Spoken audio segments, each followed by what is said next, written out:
Baik, kita lanjutkan lagi. Ini ada quotes yang terkenal sekali dari Syekh Suhrawardi Al-Maktul tentang cahaya dan cermin ini. Zujajah tadi ya. Menurut Imam Suhrawardi, engkau hanya kaca, bukan cahaya. Jadi tadi saya bilang, yang hakiki dalam cahaya itu hanya Allah. Kita ini hanya dipinjami cahaya oleh Allah.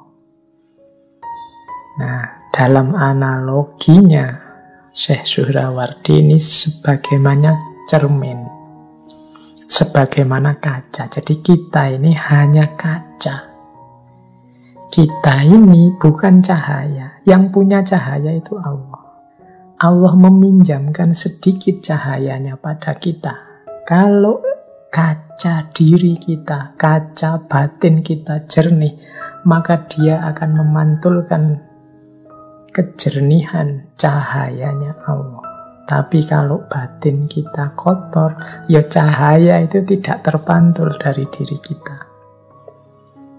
Dengan makna yang lebih luas, segala prestasi, keindahan, kebaikan, kedahsyatan diri kita sebagai manusia itu hanya memantulkan pinjaman daya dan kekuatan dari Allah saja.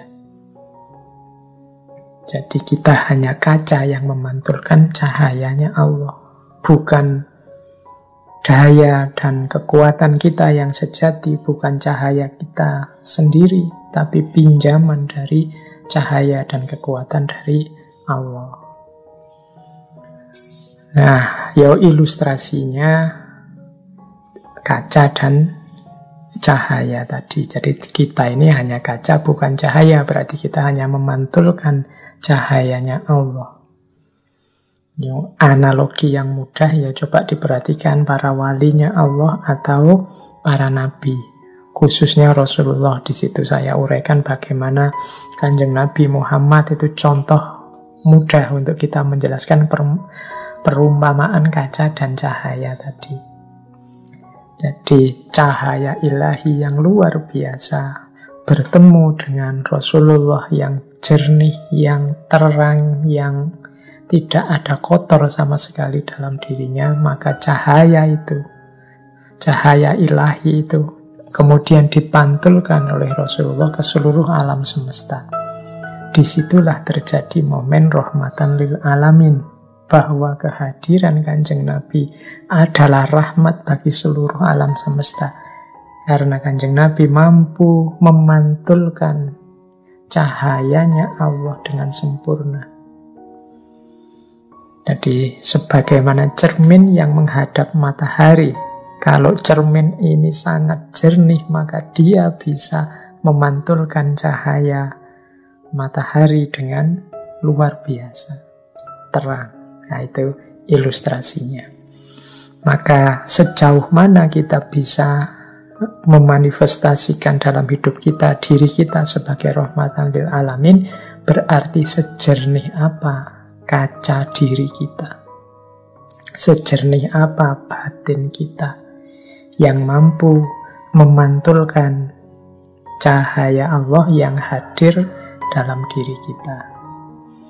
Disitulah nanti akan terjadi rahmatan lil alamin. Mengapa hari ini rasanya kok agak berat mewujudkan yang rahmatan lil alamin ini? Mungkin karena kaca cermin kita kurang jernih.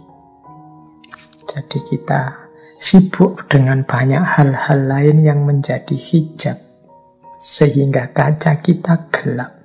Ketika kaca kita gelap, maka dia tidak bisa memantulkan cahaya. Ya kalau kaca itu bayangkan kaca ketutup kotoran-kotoran, dari warnanya putih jernih jadi hitam. Kalau teman-teman memberi cahaya ke atas kaca yang hitam itu, ya tidak akan ada pantulan apa-apa, tidak akan merefleksikan apa-apa. Maka butuh dibersihkan dulu kacanya, baru kita mampu memantulkan cahaya, baru kita mampu rahmatan lil alamin. Makanya sering di banyak kesempatan saya mendorong teman-teman untuk secara aktif introspeksi diri, secara aktif muhasabah.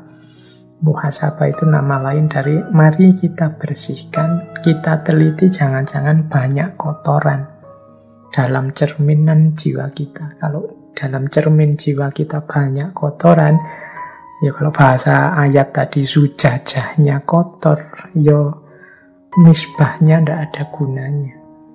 Setinggi apapun akal pikiran, sedahsyat apapun hidayah dari Allah dalam bentuk Al-Quran, dalam bentuk kebenaran, keimanan, tuntunan Kanjeng Nabi, tidak ada gunanya karena